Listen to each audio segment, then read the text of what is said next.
Welcome to the Plant-Free MD podcast with Dr. Anthony Chaffee, where we discuss diet and nutrition and how this affects health and chronic disease, and show you how you can use this to optimize your health and happiness, both mentally and physically.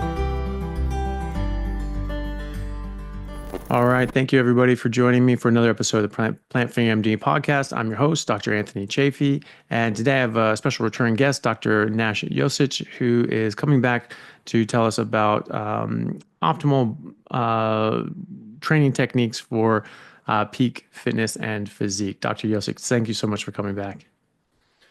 You're welcome, and thank you very much for having me with you and giving me an opportunity to talk to your audience. Mm-hmm. It is my great pleasure. Absolutely. So for people that have seen the last video, they know who you are, but for people that are just seeing you for the first time, can you give us a bit of an idea of who you are and what you do? So regarding my qualifications, I have studied philosophy. I have a PhD in philosophy, but at the same time, I did a lot of research on my own accord and studies in the fields of anatomy, physiology, biomechanics, nutrition, and that has helped me to actually achieve all these results in sport as I did. I competed 46 times. I won 17 titles in bodybuilding, and I've been in bodybuilding for over 40 years. And during that period, I coached personally over 3,000 clients and helped them to get in fantastic shape. And on top of that, I published 10 books covering all these subjects of nutrition, training, hypertrophy, muscle growth, lifestyle change, training for beginners, and similar topics. So, yes, I also have a YouTube channel, Dr. Nash Jocic, and I talk primarily about optimization of muscle growth and fat loss. So this is my primary interest on my YouTube channel, and I think this is the reason why we are here today. There you go. So absolutely. And so last time we focused a lot on the nutrition side of things. For people that don't know, Dr. Jocic has been predominantly animal-based, even pretty much carnivore diet for the last 20 years plus, and has trained with some of the legends in bodybuilding like Surge Nubret and those who have quite animal-based diet, even leading up to the competitions. Pretty much a pure carnivore diet of just meat, 6 pounds of horse meat a day in Surge's case, and had fantastic results. So if people want to watch that video and learn about the nutrition side of things, please just check that out. I'll put the link in the description as well.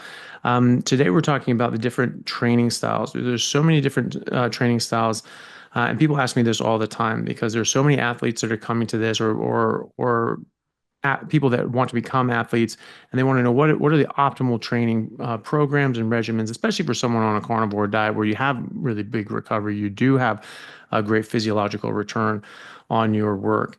There's so many different theories on a lot of rest between sets, really high intensity, shorter rest, high volume, more reps, more sets, or the complete opposite, the popular sort of Mike Mentzer sort of idea of you just work out, once every January, and then, you do and then let your body rest completely and then come back to it again sometime later in the future.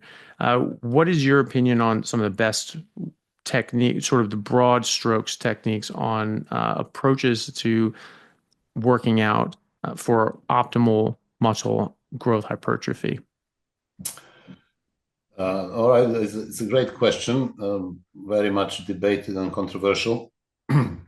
Again, when I talk about anything regarding bodybuilding, I'm talking about optimal muscle growth and fat loss. So I want people to really do their best and achieve their best, because I see life as an opportunity to be out there and do whatever you do, the best that you can do. Apart from that, I don't really understand if there is anything else. Mm-hmm. Having said that, when I talk about the most effective training system, I have in mind not just my own experience. I have in mind the experience of thousands of my clients, and also experience of countless number of professional bodybuilders from 70s till now. So as you know, I have a very good opinion about many things that have happened in 70s, especially diet. When it comes to training, I like the volume, but not necessarily everything was perfect in 70s. People trained muscles 2-3 times per week. But when I say people, I'm not talking about everybody. I'm talking about top bodybuilders. I'm talking about Arnold Schwarzenegger, Surge Nubret. I'm talking about Sergio Oliva. People like that, they train muscle twice per week, every muscle, sometimes three times per week. But that 3 times per week was usually a few weeks before the show. Twice per week was some part of the off season, but most of the off season would still be once per week. Don't forget that all of them were on steroids. So steroids are there to help you recover faster. Therefore, you can start training again more often. So training twice per week, which I have done as well, is not a problem, but it's not sustainable. It cannot last forever. It cannot be year round. This is my experience. I will explain why. So this is the issue, the problem that we are facing when people start comparing my advice, which is the best training system for you to optimize your muscle growth, is to train every muscle once per week. Okay. As I said, it comes from my own experience, and it comes from experience of thousands of my clients. Hundreds of them are competitive bodybuilders, and the best results they all had when they train muscle once per week, year round. Now, when it comes before the show, I used to train twice per week, but that would never be more than 6 to 8 weeks before the show. After that, I would feel drained, shattered, exhausted, and it would take me maybe 2 weeks to really start feeling normal again when it comes to training, recovery, sleeping, etc. Now, the question is, why is that? Would I do that again? No, I wouldn't. The reason why I did it is that I didn't know better. So my last show was in 1995, my 46th show, which I won in Leicester. So the problem with training twice per day, there are few, but the main issue comes from the stigma that muscle recovers within 48 to 72 hours. Therefore, you can train muscle again. That may be true, not necessarily, but may be true. But also what is true is that connective tissues like tendons and ligaments, they recover longer to recover. They need up to 5 days to recover.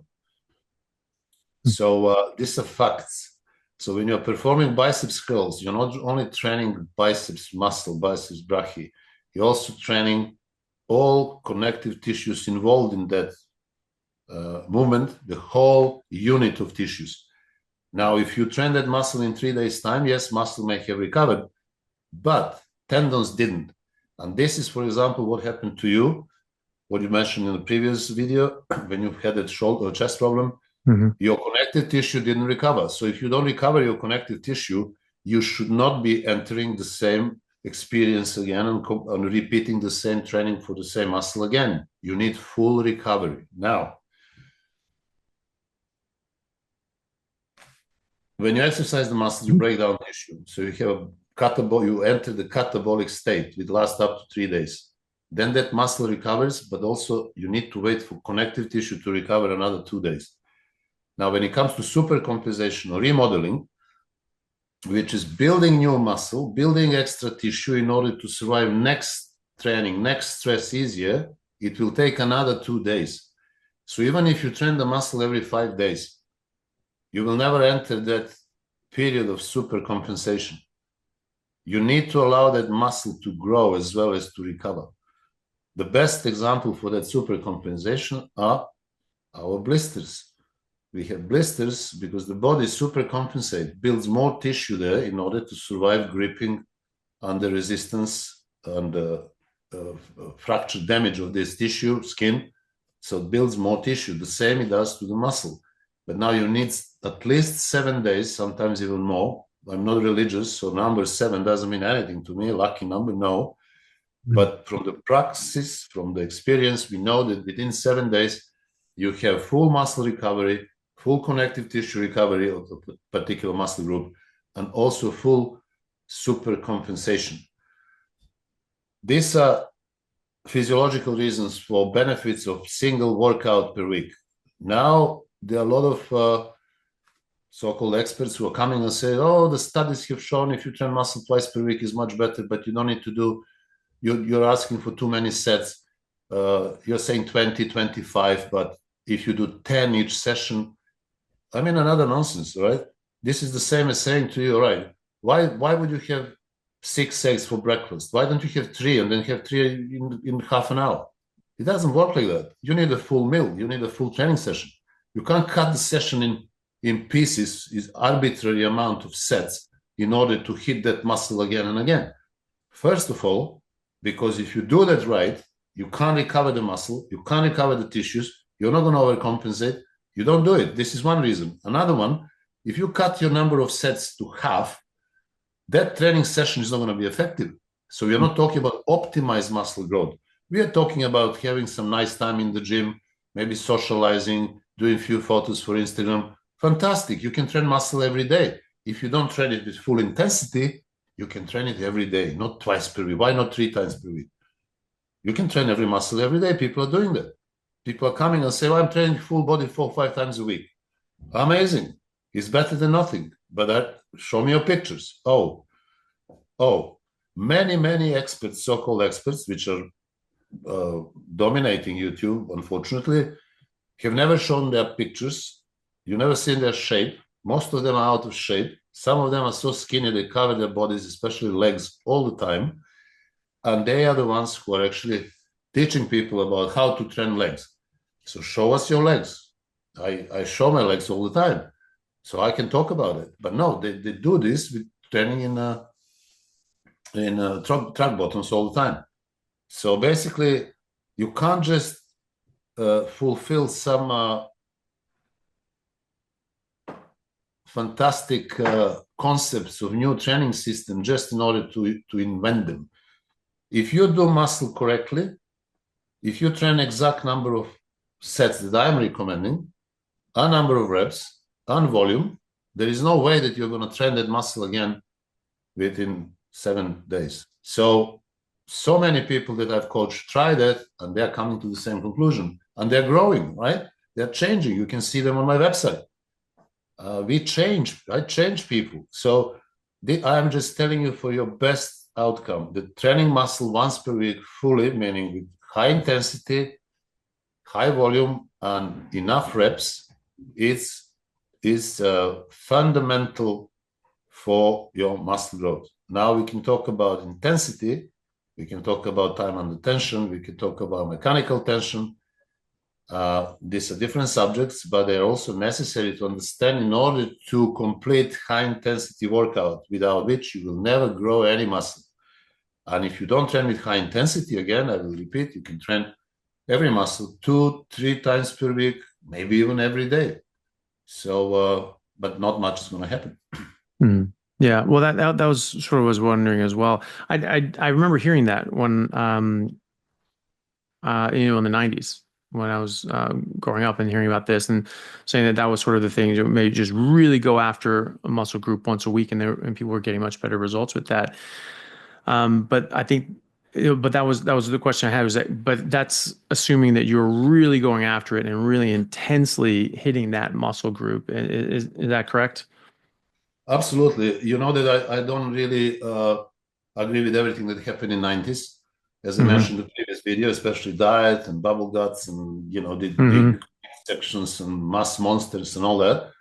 So, but the best thing that they have changed in 90s was training system. And I believe that they improved a lot dramatically just because of that, just because of training muscle once per week. Everybody did it, or at least 99% of people did it. I remember Kevin Lavron didn't do it. He was training muscle twice per week. Ronnie Coleman was training muscle twice per week. And you help me if you remember, but I can't remember anybody else. But there is an overwhelming majority of other people who were training every muscle just once per week with fantastic, phenomenal results. 90s have invented it. They came to that understanding that you have to really go for that muscle, take the maximum out of it, and then leave that muscle to recover, leave connective tissues to recover, allow for supercompensation, and then hit the muscle again.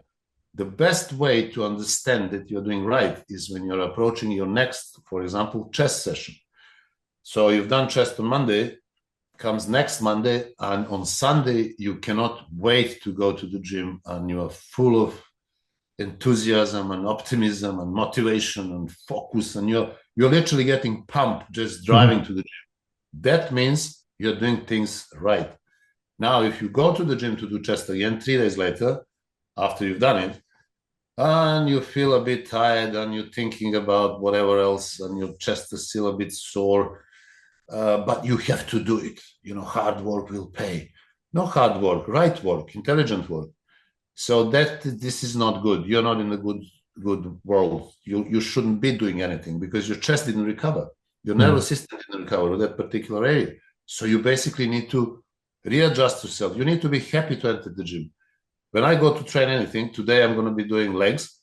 I already feel them like, crying for it. But they had 1 week.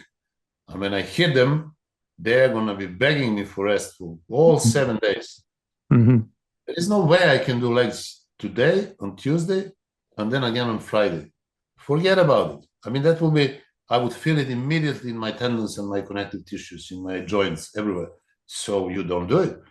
But if I do only 3 epoxy sets of squats and 2 sets of leg press, then I can do them every other day, as I mentioned. But I'm not talking about that. I'm talking about optimal development of muscle growth. I'm talking about 100% development. So if you are interested in that, then this advice is for you. And this applies to majority of people. I know there will always be people there who say, oh, I'm doing much better when I do every 5 days. Fine, great. Enjoy your training and I hope you grow. But these people are exceptions. Surge Nubret was an exception. Arnold was an exception. We may argue now, and I may agree with that both of them, Arnold and Nubret, would be bigger if they train muscle less often. If they did muscle once a week, both of them would be bigger. Nubret was only 90 kgs. Don't forget about that. 90 to 95 kgs on the stage. Oh. And that's not much. I competed with 102. He was 102 in the off season. So he managed to achieve that phenomenal shape and the phenomenal conditioning, and that made him so impressive on the stage. But he wasn't that big. Arnold was 105 and he's 185. So that's not much weight. And I think one of the reasons, regardless of steroids, regardless of all these exogenous compounds, one of the reasons was that they did not allow that supercompensation to go all out 100%. Now in 90s, people started doing that, and most of them ended up training muscle once per week, allowing full recovery and supercompensation. Okay, interesting. And then, so like someone like Ronnie Coleman be an exception to that, or was he? You think he probably would have been better off doing it once a week as well? Ronnie Coleman was one of a kind. He's an extreme machine specimen, yes. Yeah. And I don't know why he was using such a heavy weights. He didn't have to because he had such a superior genetics, and he trained muscles more often than once per week. But this was Ronnie Coleman. Again, as I mentioned, we are not just physical entities. We are also intellectual and spiritual entities. So this was the way that made him happy. One has to be happy to do things right. This was his way. But how many people did it like him? Nobody. Nobody else did. If you just research and you find out, you will see that all professional bodybuilders, when we say that word professional bodybuilders, we forget often that these are actually people who make their living out of bodybuilding. So they would not do mistakes. They will do everything right. And if 99% of them do something and have something in common, then we can start talking about a principle. And they're all training every muscle once per week. Yeah. So, when Lee Haney says sarcastically in an interview, Oh, now they have shoulders day, triceps day, this day. Oh, we were doing that together. Mm-hmm. Yes, but that wasn't necessarily the best for most of us. Maybe it was good for you. Maybe Dorian Yates' training system was good for him, but not for most of the people. But I'm talking about most of the people. Mm-hmm. So whoever is listening to this, bear this in mind. I'm talking to most of the people. Exceptions will always be there, but as the name suggests, they are not the rule. So most of us are within the rule. I'm not Ronnie Coleman. I'm not Surge Nubret. I talk about him doing 40 sets bench press. I was watching, he was doing in front of me. I never did 40 sets of bench press in my life. I never did 40 sets for any muscle group. The most I've done was 30 sets, but that's me. I saw it, I took it as an option, and I adapted to that option, and it worked for me. But I never said to anybody, oh, you should train like Serge Nubret. I even have the video, should you train like Serge Nubret? Because so many people asked me, oh, you're saying 40 sets, there is no way I can do it for. I never said you should do it. I'm just saying, listen to what the man did and use it as guidance to increase your number of sets. You were never going to get to 40 sets. I never did. You don't have to. But don't take exception for a rule. That's the thing. So there will always be people like Ronnie Coleman, but if you look across the board, most of the professional bodybuilders are training and having fantastic results, training muscle once per week. And this applies to most of us, regardless of you being natural or enhanced. This is another issue that people ask always. Oh, but that only works if you are taking steroids. So if you're not taking steroids, then you think you can train muscle twice per week. So what single reasonable explanation for that? One, so you're going to recover faster than somebody who is taking steroids. No, you're not. You're going to recover slower. Yeah. So it's always that buts and ifs, but I'm not talking buts and ifs. I'm just putting principles down. And principles, as good old English say, has it methods are many, principles are few. Methods always change and principles never do. So I talk in principles, and I hope people understood what I said now. Yeah. So you can change the methods, but you stick to the principles. Yeah, absolutely. You mentioned the short, we talked in the last, um, you know, previously we talked about how I had when I first went carnivore, I found that my recovery was just insane. I could do so much more volume. I wasn't getting sore. I was doing 30 plus sets of squats and wasn't sore the next day. Went and played rugby, that night and started going back into it and still wasn't sore. So I said, okay, well, I'm going to try this. And I started doing that volume. And because I could do well over 30 sets, I sort of said, okay, I'm going to cap it at 20 sets in each particular sort of compound lift. The smaller lifts, I didn't bother doing all that much. But like I would do 20 sets of bench, I'd do 20 sets of dips. I might even do 20 sets of flies, but if I was doing it at home, I didn't really have anything that could do that properly. And then on all, I'd have the next day I'd do something else and then come back to it. So I had sort of a split. I had a 2 day split. I did full body on those 2 days. And then the second day I would do again, or do an incline bench for 20 sets. And then I do 20 sets of dips and go on from there. So, or, 20 sets of squats, 20 sets of deadlift. I often did like the hex bar deadlift. I quite like that. From an athletic point of view, it's very good for sprinters. And so I do that. And I felt that I was doing really well with that, but I ran into that that issue that you were talking about with the tendons. It took a while, I mean, it took a few months, and I was actually feeling good, and I was like you were saying there, I looked forward to every workout. I was like, yes, get me in here. But then all of a sudden it just it caught up with me, and I sat down. I tried to do the bench, and it just this pain shot through my right pec, and it was like, oh, okay, what was that? And I just had developed, tendonitis. I had strained the tendons, and that took a couple weeks to get through. It healed pretty quickly. I was able to work through it, then get back. But then I sort of realized, like, oh yeah, there is a limit to this. This is this is stupid. I do need to cut it down a bit, and went back to twice a week for each muscle group, and that was certainly better. So I definitely ran face first into that one. Yeah, you were doing definitely too much. You were burning the Yeah, candle from both sides. I don't know for what reason. Maybe you had reasons for that. just But wanted to if you try want it to, really. Yeah. yeah, Yeah. you can experiment. But if you want to really again talk about optimal muscle hypertrophy, then this is not the case. Now you need to leave that muscle to rest, to grow, Mm-hmm. and even the look at the horses, right? They're not chasing them every day on the truck. You need to allow them to recover and then to go again. Lions don't hunt every hour, twice every day Yeah. or something like that. They do like every 4 or 5 days. And look at Mm-hmm. them. Every natural being needs time to recover. This is why we sleep on the end of the day. So that change of our hard impact exercise and rest is very, very important.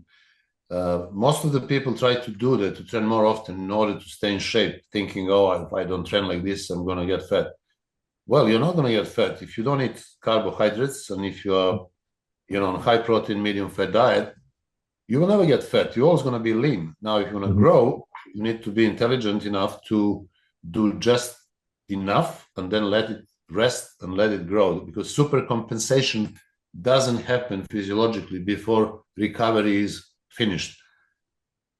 Mm-hmm. This is how Yeah. it is. So we can say whatever we want to say, and regardless of enhanced or natural bodybuilders, the principle is the same. My son is natural. Mm-hmm. He's training 4 times per week, and he looks fantastic. He's very lean.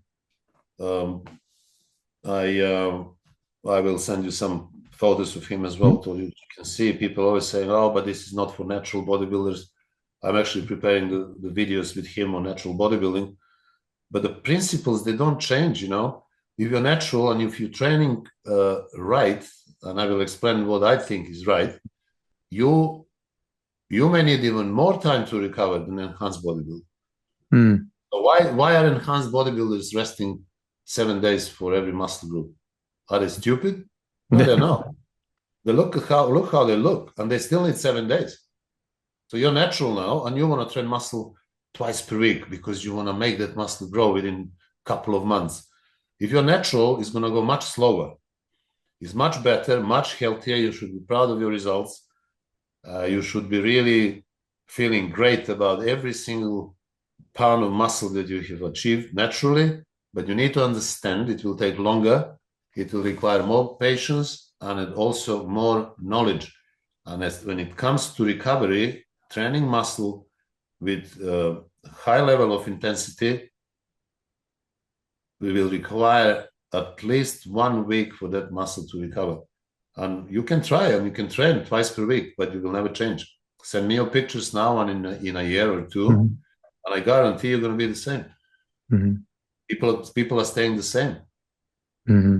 So Yeah. there are a lot of natural guys out there who look fantastic, but you have to understand that you have to be very, very disciplined with diet, because steroids do increase BMR, basal metabolic rate. So you may get away with, a few biscuits here and there or beer or something. But if you're natural, you have to be more disciplined and more patient.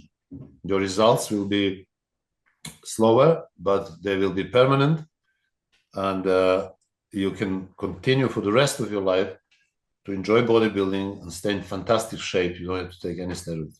Yeah. Very good. Um, so then that sort of comes down to, okay, so working out one muscle group per week or each muscle group per week. What is the best way to tax that muscle group to the fullest extent? Is it the Mike Mentzer, just one big set to failure, or is it the Surge Nubret, 12 sets of 12 with very little rest, or 40 sets, and things like that, or something else entirely? Well, good you mentioned Mike Mentzer, because Mike Mentzer was in the best shape when he won Mr. Universe in Acapulco. I believe it was 1978. And he was the only bodybuilder in history who won with a perfect score of 100. Nice. So respect to Mike Mentzer and his shape and his look in 1978. And 1978, Mike Mentzer trained the same like everybody else, performing 25 sets or more per major muscle group. There were eyewitnesses who spoke about Mike Mentzer and his training, like Tom Platz, Boyer Coe, Casey Viator, Johnny Little, his biographer and friend. And they said all that Mike trained like everybody else. He would be in the gym for hours. And this is when Mike Mentzer was at his best in 1978. Now he started contemplating about reducing number of sets. He did reduce a little bit. And in 1978, he lost from Frank Zane, but he wasn't in the same shape as he was in 1978. Now in 1980, he further reduced number of sets, trying to experiment with his new understanding of lesser volume. And he didn't end up in good shape. And he even admitted himself that he wasn't in very good shape in 1980 when he lost. He was, I think, fifth. Now, that story of heavy duty, it's a story, it's a myth. It never worked. It was never practiced by Mike Mentzer himself. I said that in a few videos. It's the fact. People who know him, they can tell you that. He invented that simply from business purposes. It was a nice story, easy to sell, very attractive, that you can achieve amazing results training 15-20 minutes and maybe a couple of times per week, every muscle once in 10 days, in 2 weeks. Later on, he even claimed that all you need is one set per muscle once in a month. You see, the people were buying that because it would fit in their lifestyles, but that never happened. I never come across anybody who did it. People say, oh, Dorian did it. Dorian didn't do that. No, Dorian was doing usually 4 sets per exercise, usually 4 to 5 exercises per muscle group, large muscle group. So that amounts to 20-25 sets per muscle group. Yes, he claimed that only the last set was the real one. Fine. We can call it all out set or set to failure, but it wasn't the only set. So again, we have that number around 20-25. This was obviously Arnold used to train about 25 sets per muscle, a large muscle group. Even for smaller muscle groups, he would do a lot of sets, maybe 20. And most of the bodybuilders who are training with that number of sets achieve phenomenal results from 70s up till now. The only difference is that Arnold trained muscle twice per week, and now people are training it once per week. So this is why people are recovering better and growing better. And this is the biggest change that has arrived from 90s and the biggest positive change. So that number is also something that I responded well to, and most of my clients, 20-25 sets per large muscle groups like legs, chest, back. And when it comes to smaller muscle groups, I would advise anywhere from 8 to 12 or maybe 10 to 15, depending on individual. Okay, great. And what about rest times in between? Because I know that Surge and Vince Carano, they would do very, very limited rest periods between their sets. And even Jack LaLanne would talk about how he gave a maximum 1 minute between sets because he just basically didn't have all that much time. He had an hour a day, and then he needed to get this stuff done. When I was doing, that 40 sets of a certain muscle group, I did have a significant period of rest. I was giving myself 3-4 minutes between, and if I did that and gave myself a decent amount of rest period, I could just keep going. And sometimes I would do sort of supersets. I do bench, and then I go and do something else. I come back to bench and then go or circuit train and sort of do something else. And so I'd be doing other things, and I'd end up working in 20 sets. I wouldn't just be sitting there necessarily the whole time, but I would be giving that muscle group some time to rest. And so, and when I did that, shorten down the rest period, it was much more challenging. I felt that was really good. I really liked that. But what do you find is the best way to approach that? Well, the answer to that question again is not as simple, but it is found within the understanding of intensity, right? So when people talk intensity, they usually think about overload principle, meaning Oh, more weights, more intense workout. Now, bodybuilding workout intensity, in bodybuilding workout, intensity means something else. There are three major factors for muscle growth. Number one is overload principle. Number two is mechanical tension. And number three is metabolic stress. Now, all these three principles need to be fulfilled in bodybuilding training in order to cause optimal hypertrophy.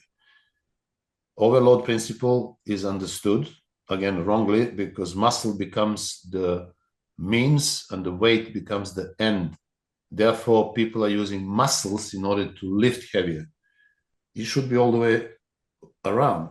Muscle is the end and the weight is the means. So the right weight is the only weight that you should use in order to develop muscle. Now, you should never use the muscle as the means like powerlifters do or weightlifters. They don't care about hypertrophy. Their goal is to lift the weight, and the muscle is the means. Now, in bodybuilding, it's opposite. The weights are the means, and the muscle growth is the end. Now, to achieve that, among other things, you need to think about the rest between the sets. As I often say, when you're talking about a workout of 25 sets, for example, you have 25 sets, and these sets, imagine them as a chain. They're all connected. Now, if you rest too long, that chain breaks. I say always that the next set should step on the tail of the previous one. Therefore, you need to rest as less as the minimum necessary time. If you rest too long, the next set is not the next set, it's the next workout. This is what happened to you. If you're resting 3-4 minutes, you can train for hours because you completely quickly recover that muscle, and you can carry on and on and on and on and on. But if you put that in a chain, if you want to make a workout, not workouts, then the rest between the sets should be necessary minimum. How much people are asking, how long? If I say, okay, for biceps is 32 seconds, oh, Nash said 32, watch, tap. No, it doesn't work like that. For smaller muscle groups, you're going to rest less. What is the rest time? 30 to 60 seconds. You try 30, too short, up it to 40, 50, 60. Oh, but it was 65. Oh my God, I did it wrong. No, it's not wrong. I'm just giving you an idea, guidance. So no more than a minute for a small muscle group. For a larger muscle group, especially legs, you can rest up to 2 minutes. I never rest longer than 2 minutes, usually a minute. But you will need to arrive to that point, because to adapt your system, your respiratory system, your cardiovascular system, your muscular system, oxygen transportation, to adapt, you need time. You can't just go from resting 3-4 minutes and, oh, Nash said 30 seconds, now I'm going to go. And then you collapse there and call me next day and say, oh, that's a nonsense. I can't do that. You need to adapt. So bear this in mind, use this principle, and don't rest too long. Resting too long, this is the powerlifting training method. If you want to keep lifting heavy in every next set, then rest 3, 4, 5 minutes. I see powerlifting training in our gym sometimes. They rest 5-10 minutes between the sets because they don't care about muscle growth. But you want to care about muscle growth. You want to put those 20 sets together so they make sense. They're called workout. They're like a chain. All these successful bodybuilders rested a short period between the sets. Sometimes some rested less, some a bit longer, but nobody was there resting forever for minutes and minutes. I did calls the other day, and the guys, I said, can I join in? He says, yes. I do a set. They said, are you going to do now? Oh, no, he says, I'm resting. Are you resting? All right. So I do 3 sets, and he does 1. I did 6, he did 2. I did 9, he did 3. Yeah, I look at his calls. There is nothing there. Of course, there is nothing there, because it's hard to, this is another thing. Short rest between the sets is one of the 3 compounds of intensity. So shorter the rest, more intense the workout, right? Heavier the weight with the same number of sets and reps, more intense the workout. And also slower the pace, especially in the negative phase. more intense the workout. So you can make your workout much more intense by using the same weights, but increasing the time and the tension, okay? And cutting the rest between the sets. And you will see how intense that will be. So this is intensity in bodybuilding. It's not just lift, lift, lift heavier. Lift, lift, lift heavier is a powerlifting game, is a weightlifting game. It has nothing to do with bodybuilding. I think most of the people right now, globally, in the gyms are somewhere in between, in some limbo. They are not power lifters because they don't look like one. You have to really be genetically gifted for that particular sport. And they're not bodybuilders, and they're trying to achieve something, I don't know what, something in the middle. It's not bodybuilding, it's not powerlifting, but it's probably good enough for Instagram shots and all that. And this is where we are. So they're wasting their time. So they either be a power lifter or be a bodybuilder. What else is there? Yeah, yeah, definitely. So that was the thing too. Obviously, high volume, low amount of rest. And I always wonder this because I never heard them talk about it, but like Surge, yourself, these sorts of things. And I sort of have an idea of the answer because I think I saw one of your titles of your videos on the subject. But when Surge was doing 40 sets of bench or a lot of this high load, was this going to failure or was this just going to a certain, how did he gauge when his set was done? If it was it to failure or to some other metric? It was never to failure. Okay. And I did a video that is on my YouTube channel, which I say that training to failure is the biggest mistake in bodybuilding. Okay. It sounds quite harsh, isn't it? And very controversial. But I'm not talking from out of the blue. I'm talking from experience, obviously. Mm-hmm. So why do they say that? So what happens when you train to failure, right? Imagine a set of 10 reps. So you do 10 reps and you can't do 11. So basically 10 is the last one that you're struggling. This is called failure. Now, what happens when you do that? First of all, what matters is that the last 4 to 6 reps are the good quality reps that cause hypertrophy. Not just the last one, last 4 to 6. We still need to define that. We need more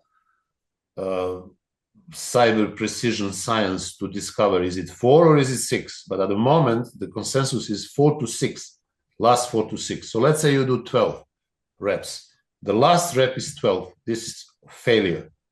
But 4 to 6 before that were all good quality reps that cause muscle hypertrophy. Now, when you go all out and you hit that 12 and you can't do another one, you will stress your central nervous system a lot. So next set, you won't be able to do the same number of reps. You will probably drop down to 7, 8. Again, you hit the last one. And you probably do another set on 5 or 6 and you hit the last one. So if you look at this, you've done 3 sets, right? And you won't be able to do more than 3 exercises like this. If you go all out, try and you will see. And you will complete 9, let's say 10 sets for the sake of an argument, in which you will have last 4 reps to 6 reps that count. So 10 sets times 6, you've done 60 reps that count for muscle growth, right? Now, what happens if you don't go all out?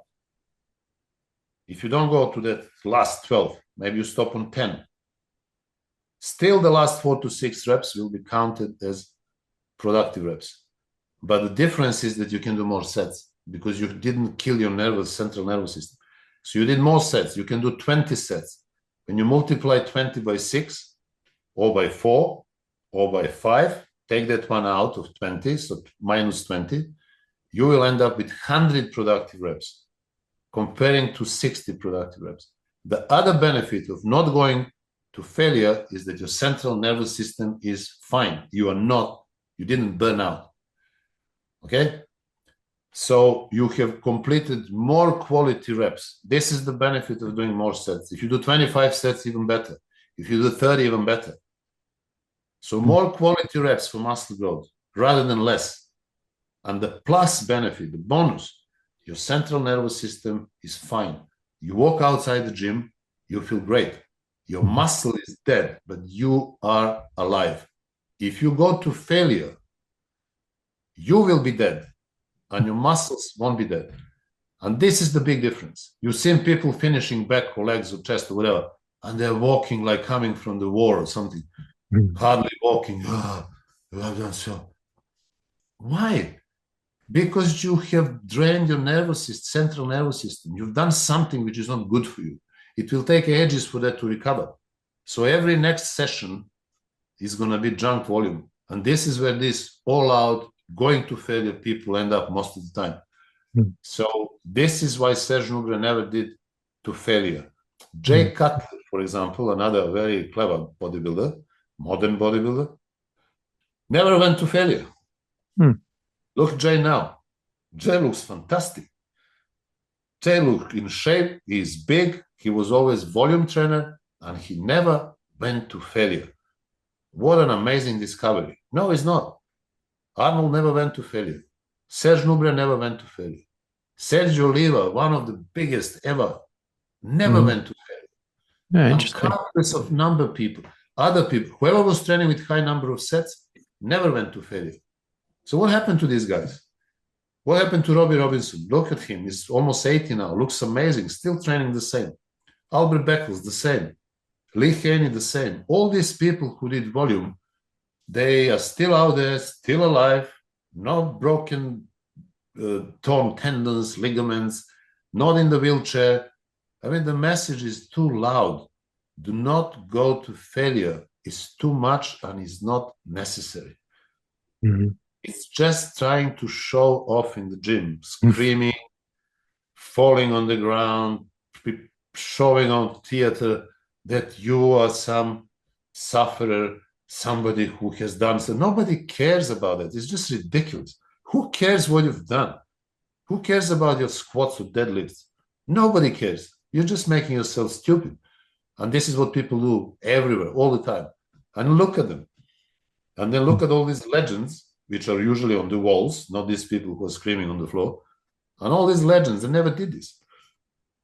Never did this. I never went on to failure. That thing to failure was another modern thing invented by Arthur Jones and then Mike Menzer, trying to fight probably some demons in their head, and people probably do the same for whatever reasons, going to failure until you really cannot hold the weight anymore and the weight drops out of your hands. Oh, amazing, you're another Conan now, so you're going to film such a story of another hero who gave his life for the sake of the world. No, it's not like that. No, it's not. No, that muscle that you train with right intensity requires certain stimulus, as Lee Haney said, stimulate, do not obliterate. Beautiful. Yeah. Well, that definitely makes sense. I mean, is it different for, I mean, I guess if you have very good recovery and you're feeling good, like does that change the equation at all? Because when now granted, giving myself a lot of rest, so 3-4 minutes rest in between, I would go to failure. I felt good doing that, and I actually didn't want to leave the gym. I felt better in the gym, and I never wanted to leave the gym, and so I felt quite good with that. When I tried shortening down the rest period, then yeah, I there was a point where I was maxing out and then couldn't quite get 12, and then okay, I'm doing 10, and I'm doing 8. Okay, now I'm dropping the weight and doing that sort of thing, but I still try to get to that, and I felt fantastic workouts. Is that because of, and if I was not eating this way, I would not have that recovery. I would not have that ability to do that. I've eaten other ways. I've eaten very clean, omnivorous diets, and I have absolutely not been able to do workouts like that. And I would be absolutely shattered. The way I'm eating now, I feel better the harder I work. Does that change the math at all, or is it still sort of that principle where you're going to get more out of it in the long run if you sort of don't quite go to failure. Hey guys, just want to take a second to thank our sponsor, Carnivore Bar. I don't promote many products because honestly, all you need to be healthy is to just eat meat. For those times that you're out hiking, road tripping, or stuck at work and you want a nutritious snack that is just meat, fat, and salt if you want it, the Carnivore Bar is a great option. So I like this product not because it's just pure meat, but also because I want the carnivore market to thrive as well. And the more we support meat-only products, the more meat-only products there will be available in the mainstream. So if this sounds like something you'd like to get behind, check it out using my discount code Anthony to get 10% off, which also applies to subscriptions, giving you 25% off total. All right, thanks guys. Well, as I mentioned to you, if you do 20-25 sets, you will have many more quality reps that will help stimulate hypertrophy. Now you need to pay attention to other factors. For example, you need to pay attention to overload, which means if the weight that you're using starts becoming light, you need to add a little bit. Most of the time I use the same weight for every set. And if I do, let's say for upper body 8 to 12, I start with 12 reps and then go 12, maybe 12 again, or 11, then you go 10, and then you go 9 and 8 or 7. If I drop under 8, I stop. If I drop under 8 in the 5th set, that's my last set. If I drop in the 6th set, this is my last set. But now, if the day comes that I do first set and I can do 15, 16 reps, clearly I'm going to start using a little bit heavier weight. So you have to pay attention to that. This is one factor. The next one is time under tension. You have to make sure that you're fully stretching and fully contracting the muscle. That mechanical tension is the key to muscle growth. That has to happen. It's not just to work that set in 10 seconds, as most of the sets are most of the time. People think they're doing long set, but they are not. If you measure your set, you will see very few sets will go over 20 seconds. And perfect time under tension is anywhere from 30 to 70 seconds. So to perform a set of 30 seconds will shock a lot of people, and will really shock a lot of people after they finish that set. There is not going to be much left, not to mention 70 seconds. So you see how much is there. So it's not just number of, I feel good, I want to do more, but wait a little bit. These critical factors have to be taken into consideration. So you have something called passive tension. If that doesn't happen, your mechanical tension is not high enough.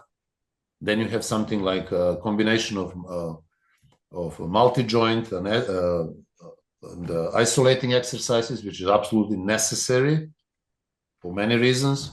So all this has to be taken into consideration. Bodybuilding is a very, very intelligent game.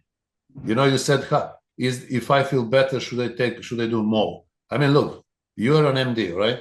If you prescribe me antibiotics, 500 milligrams, 4 times per day, and I said to you, Dr. Anthony, I feel great. Can I take 1,000 4 days per day, 4 times per day? You will look at me and say, wait a little bit. I've given you a right dose. But I feel fine. But it doesn't matter. So you can't just think because you feel fine that you should do more. You don't need to do more. You need to do better. But more and better are never going to be the same. They're different. Yeah. That better is the crux of the problem, right? Better.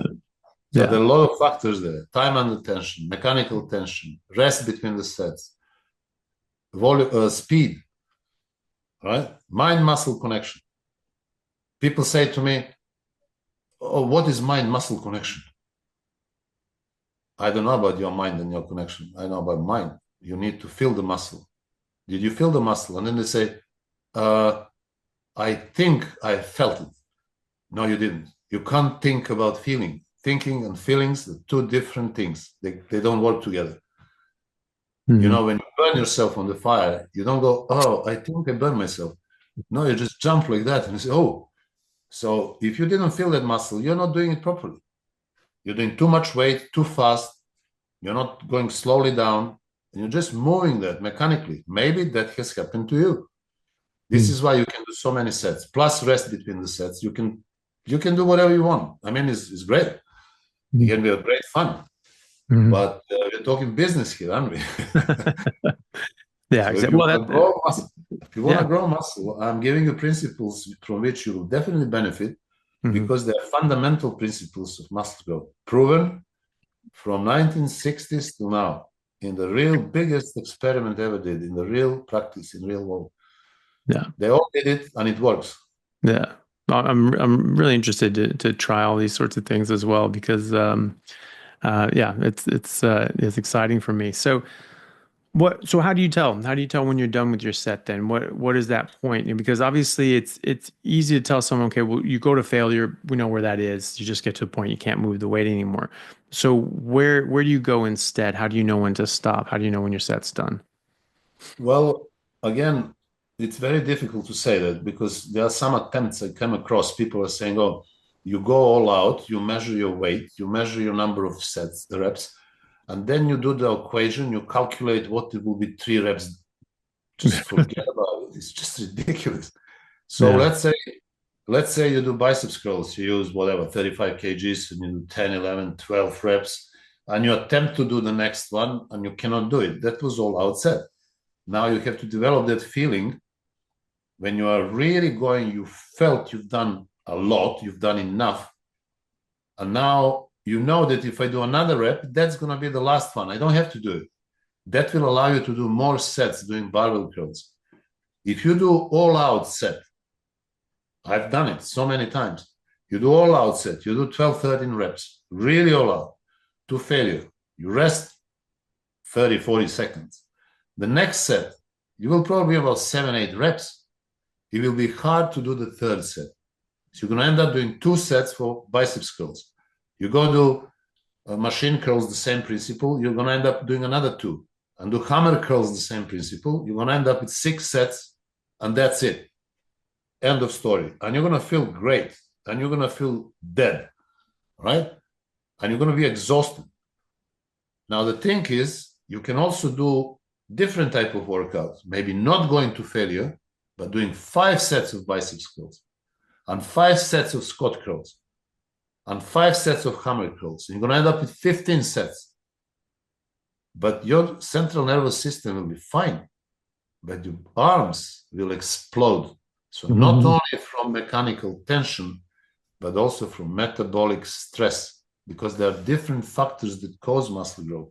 The metabolic stress triggers growth hormone. Lactic acid triggers growth hormone, as you know. Mm. And it's not going to happen if you do 6 reps. It's going to happen if you do more sets and more reps. And after that high volume workout, you will be producing more growth hormone than if you do just low volume, high intensity workout. So the benefits are simply overwhelming, not to mention your safety of tendons and ligaments. Mm-hmm. So you see, just benefit, benefit, benefit, benefit.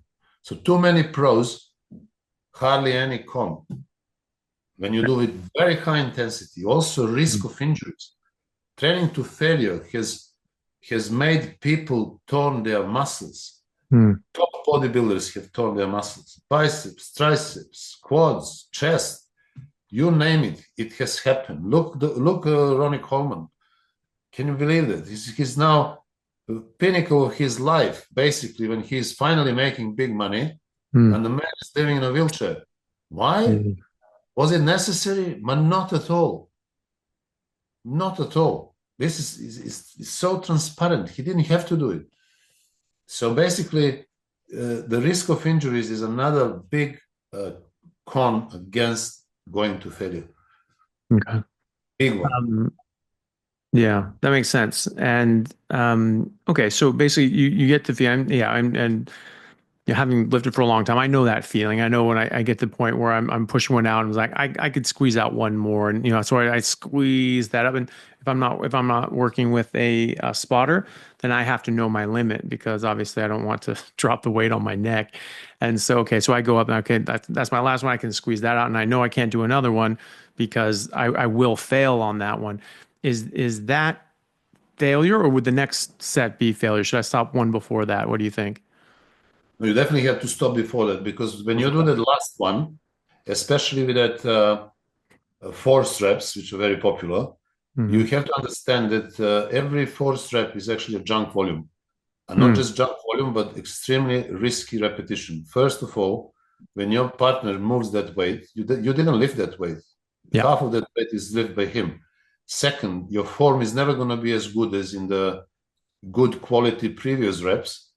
Third, your risk of injury will increase dramatically. Proven everywhere. I've seen so many accidents. You know, over dozens of times in the last few years, we had to call ambulance to come to the gym and take people away because, you know, when a biceps tendon explodes, it is literally, you can hear it. And then the next thing you see, the man collapses on the floor, he gets in shock. His biceps just get black in no time. And then you see him in a few days in the cast and, you know, why? What is this? What is this all about? No, because he's doing extra rep. Why? Why would you do extra rep? Arnold never did extra rep. Surge Nubret never did. I've watched him so many times. He never did. It was just perfect form, slowly up and down, never talking to anybody between sets. He would say, guys, we always few of us sitting there staring at him, watching him. He said, if you want to ask something, you ask after I finish. During my training session, I don't want to, no questions, nothing. He would just sit and look. No phones, no distraction, nothing like that. So it's not necessary. The best in the world have done it without it. What are you trying to achieve? What are you trying to prove by going another rep? I see them in the gym every day, guys who don't even have muscles, attempt to lift weights, catastrophic form, force reps, this reps. Where are the muscles? Where? Non-existing. So you don't have to do it. It's silly, it's really completely unreasonable. And I did a whole video on that. So you don't have to do it. Okay. No, your muscle doesn't need, because if you don't do it, you will do more sets. You're going to have more quality reps. To do 5, 6 sets. When I do leg press, let's say first exercise is my leg routine, I will do 7, 8 sets, sometimes up to 10 sets. So imagine, if I drop below 12, I'm done. I go up to 30 in the beginning. So imagine how many reps I do in 10 sets. After 10 sets, my legs double in size. I feel good. I'm not drained. I'm not dead. My legs will be very tired, but my central nervous system will be very happy. Yeah. Okay. So getting to that point before you would need a spotter to help you. What about that last step? So if I were working without a spotter and I got to that point where I said like, okay, I can do one more and I have one more in me and I push that out and I'm able to get it up, no help.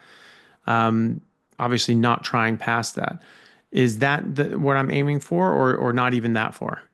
Not even that far. No, you should be anywhere 1 to 3 reps short of the failure. Oh, okay. Fine. All right. Right. Okay.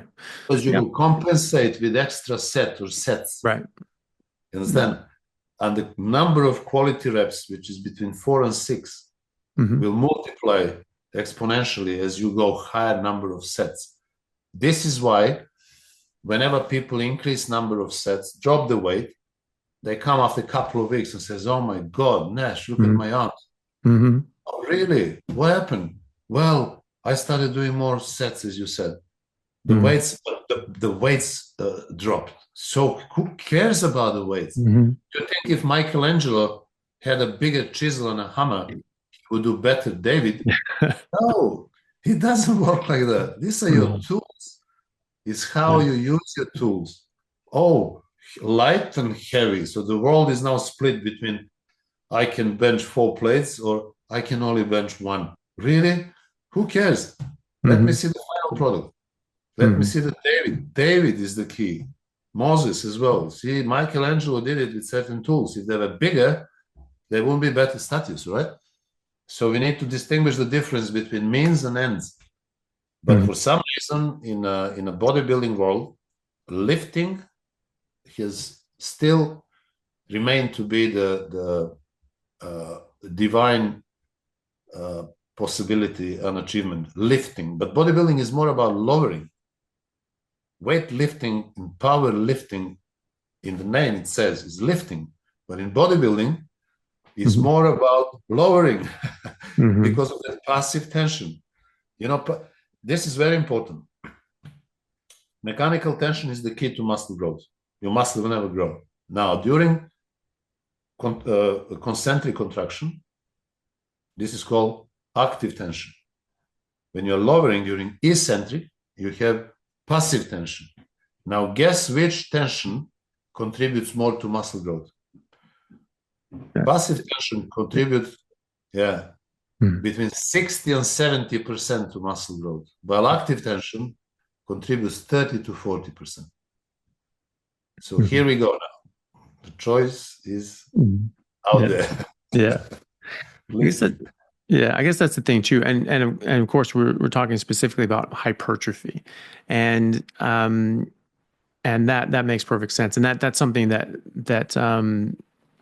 you hear a lot is that you focus on the eccentric, the passive sort of, and even sometimes when people are building up to doing pull-ups, when you're just starting out, maybe you're doing some lat pull downs and things like that. Now you're trying to do pull-ups and maybe you can't even pull yourself up, but you can control your weight going down. And then you can sort of build some muscles. That way you build your strength and then eventually you can get strong enough to pull yourself up. I always sort of, I think it's sort of in my nature as like a competitive athlete, rugby player that, it's something about there's just killing that last stretch, just doing everything you can. And it's sort of have that mentality of when I'm on the field and I'm pushing myself and I'm in pain. I just want to stop. It's just torture, but I was like, I'm going to kill it going. It's just like, I'm not going to like, I may die, but I'm taking this guy with me. And it's like that sort of mentality of sort of taking that into weight training. And that's something I'm going to have to probably retrain and get that out of my head. And because again, it's what are your goals? Are you just trying to just is aggression out, or are you trying to build a good physique? good that you said that I'm going to die or I'm going to take this guy out. So in Yeah, bodybuilding, if you do that crazy all-out set, you can yeah, say, I'm going to do this and I'm going to take my tendon out. yeah, yeah, yeah, yeah. There's that. Yeah, Yes, they did it so many times. yeah. And this is not necessary. It's when you understand that to stimulate growth, you don't need to go to failure, everything changes. The life Mm. becomes happier place because you stimulate, you don't obliterate. That muscle didn't do anything wrong to you. You don't need to beat the hell out of it. Yeah. You need to give him a good training session, not like Mhm. what Dorian promotes to, kill the muscle. He literally did kill them, few of them. So, Mm. I will take this guy out, but I'll take my tendon out as well. So I'll do this set, but then, which is sad, he could have been around for longer.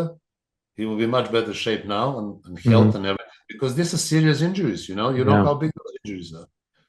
This is yeah, this is disability, right? yeah, absolutely. Um, Antonio, yeah, I was going to say too. As a caveat to athletes out there, I've worked with some athletes. There, it's such a great thing that you brought up the eccentric versus concentric part of the lift. Where you're contracting the muscle or you're sort of passively extending, lengthening the muscle. You get more hypertrophy when you're lengthening that muscle under tension, quite a lot more. And for most people, yes, that's fine. You're sort of building up your muscle base. For younger people and athletes, you need to build up that muscle base.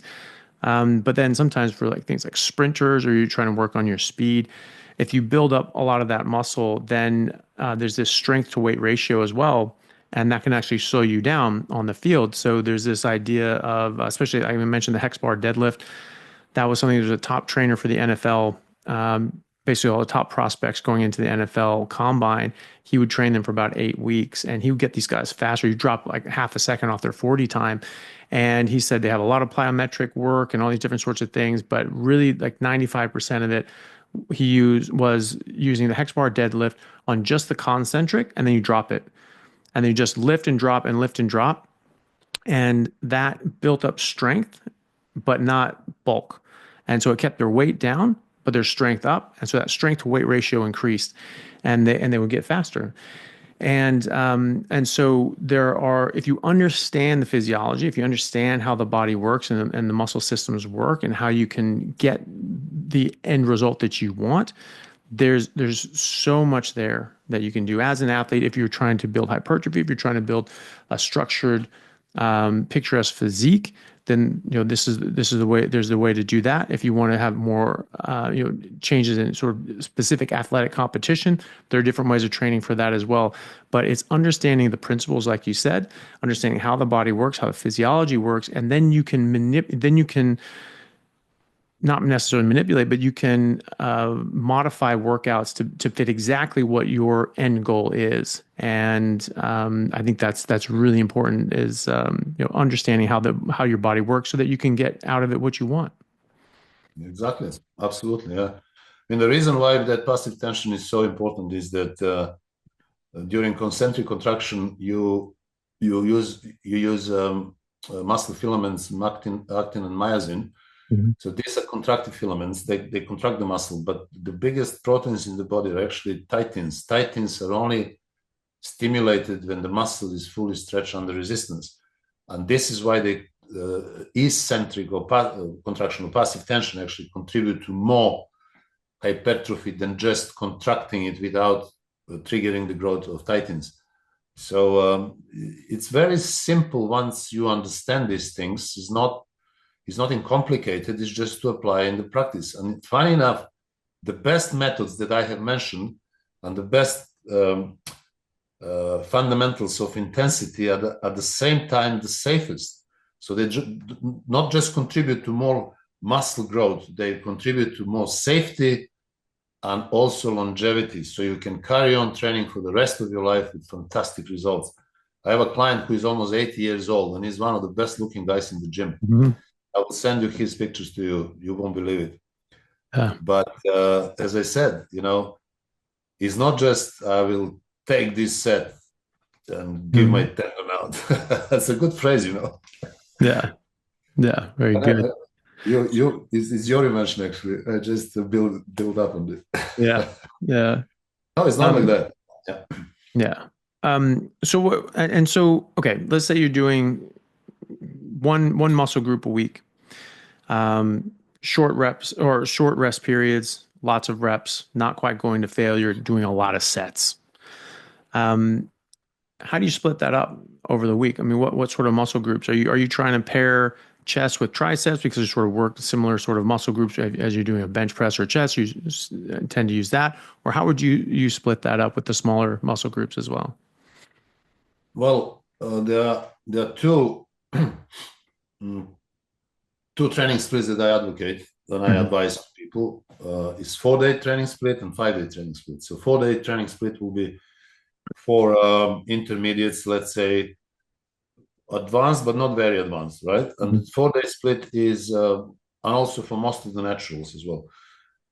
It would be, let's say, doing chest and biceps day one, legs day two, then take day off, then you do back, and then after back you do shoulders and triceps, and you take 2 days off. So this would be 4 days per week, 3 days off. And another one, which is something that I do, and all my advanced clients are doing, is 5-day training split.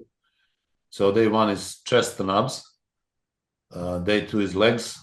Always day off after legs. Then third session is back. Fourth session shoulders. Fifth session arms. And then day off. So this is how I split muscles, and I find. I mean that can be also individual. People can do different. I would only advise that you do take day off after legs, because this makes sense, and don't do arms before you do chest, or you do back. So this is why I put arms as the last training session of the week on Saturday, and then Sunday I have off, and on Monday I do chest again. Okay. People often ask, oh, why don't you put push pull and all that? Well, push pull is okay in certain stages, but it's not necessarily the most advanced training system. So most advanced would be, as I mentioned, 5 times per week. Push pull is not, because you cannot do enough exercises per muscle group. So how I'm going to do 5 movements for chest, 5 for shoulders, and 3 for triceps if I put them together? So it's 13 exercises. Hmm. If I do 5 sets each, what is that going to end up like 60, 70 sets? It just doesn't make sense. Mm. But if you do 3 movements for chest, 2 for shoulders, 2 for triceps, 3 for sets each, then you can patch it up. But it's not going to be optimal, right? For a particular period in your development, it's fine. But as you grow up, as you progress, as you become more advanced, intensity increases, form improves. You will stress yourself more, and you will need more time to rest. Therefore, you need to allow more time, and you will end up doing either 4 or 5 times per week. People confuse triceps involvement with triceps training when it comes to chest. If you do chest properly, you will use your triceps up to the point, but you will never train your triceps. You will never fully stretch and fully contract your triceps. Mm-hmm. And you should not be using your triceps much at all anyway. Now, people perform bench press by bringing their elbows in, right? And then they're going to use their triceps. But this is not the trajectory of the movement for chest, because chest don't stretch with the humerus down. You need to lift the humerus up. And this is chest, right? So if you bring humerus down, the biomechanics, this movement is shoulder, front shoulder. So as soon as you go inside, more inside you go, that movement that you call bench press is going to be more shoulder press. You understand? And your triceps evolve more. So if you do chest properly, if you understand about biomechanics, you have to move your elbows to the side, fully stretch your muscle, and then perform the exercise. Triceps doesn't do much there. Yes, it gets involved up to the point, but it's never fully trained. This is why you have to train triceps fully in the separate day. The same applies to biceps. Oh, I train back, I feel my biceps a lot. No, you're not training. Then you're training your biceps. Under grip, closed, Dorian Yates advice. That's a biceps exercise. Mike Mentzer uses it for biceps. Mm-hmm. Why would you do biceps exercise? Why would you involve biceps in doing back? Yes, you're Dorian Yates, you're God. Just leave it as it was. Don't try to explain things, because it doesn't work well. If you want to attack that latissimus dorsi muscle, your humerus have to be in different position there. You can't hold the bar under grip. So you need to have wide grip in order to hit latissimus dorsi. This is how your latissimus dorsi muscle fully stretches. Mm-hmm. Now, close grip, yes, but the grip outside, and also with close grip, you will still stimulate more teres major, teres minor, but not latissimus dorsi. This is why you need to do 2 pulls. So you're not using your biceps. You are engaging it, but you're not training it. This is why you have to train it separately. And this is why, because they're smaller muscles and they've been engaged up to the point, I advise to do less sets. So everything fits perfectly once you understand. But, biomechanics is another big issue. Not many people understand that. People are just doing training ad hoc, looking around and copying like other species in nature, just copy what other people do. And they, I'm going to do the same. But it just doesn't work like that. There are complicated exercises, like lateral raises, for example, the most complicated exercise in bodybuilding. I never saw anybody doing it right. Very few people, seriously, yeah. Because they don't understand what lateral deltoid does. How does that move humerus, and how to avoid turning lateral raises into the front shoulder contraction. Etc., etc. There are many other movements, chest, legs, not to mention squatting and more complicated exercises. But basically, this is why the split that I advise is something that applies to most of the people, most of the time, and is not just beneficial, but is also safe and allows enough time for recovery and supercompensation. Right. But you wouldn't do triceps with chest though. You would definitely separate those out, or if you had enough time, biceps with back and things like that as well. You'd want to separate those out, or could you set those up on the same day? In the 4-day split, you can do that. Yes, okay. You can do chest and triceps. You can do back and biceps, but then shoulders will be on their own. And I would rather put smaller muscle with shoulders, because shoulders are relatively smaller muscle group. Okay. So the stress level I would rather have the same stress impact on every session, rather than having a big stress chest and triceps and then small stress on shoulders only. So, okay. Yeah. But this 4-day split can accommodate that for whatever reasons. If you want to do it, it's not end of the world. Hmm. It's just that in that scenario, you will be training shoulders on their own. Okay. All right. And then, okay. And that's your split that you're doing now, that 5-day split? Yes, yes. Yeah. Very good. Doing it for decades. Yeah. Yeah. Well, very good. Okay, great. Well, thank you so much for that. That's been fascinating. I mean, that's sort of just me getting to pick your brain on things that I wanted to know about, and hopefully that was interesting for people as well. Dr. Jocic, thank you so much for that. I would imagine that you have books on training as well. Where can people find those and everything else you do? Yes. Thank you very much for having me, first of all. And then, yes, my YouTube channel is also Dr. Nash Jocic, where people can see many different videos and covering all subjects, basically. And ebooks are available, training ebooks, nutritional ebooks, obviously, they're available on my website, which is nashfittraining.com. So whoever is interested may feel free to get to my website and see if there is anything they think it may help them. And I believe there is a lot of things that help them there. Very good. Well, we'll put the links for all those below, and I encourage people to go and check out your channels. I've definitely learned a lot, and seen things that I sort of had an idea about and heard peripherally about, the different training styles of these golden era bodybuilders. But then, hearing it from the horse's mouth has been fantastic. So thank you so much for that. You're very welcome, and thank you also for having me. Not a All right. problem. Thank you.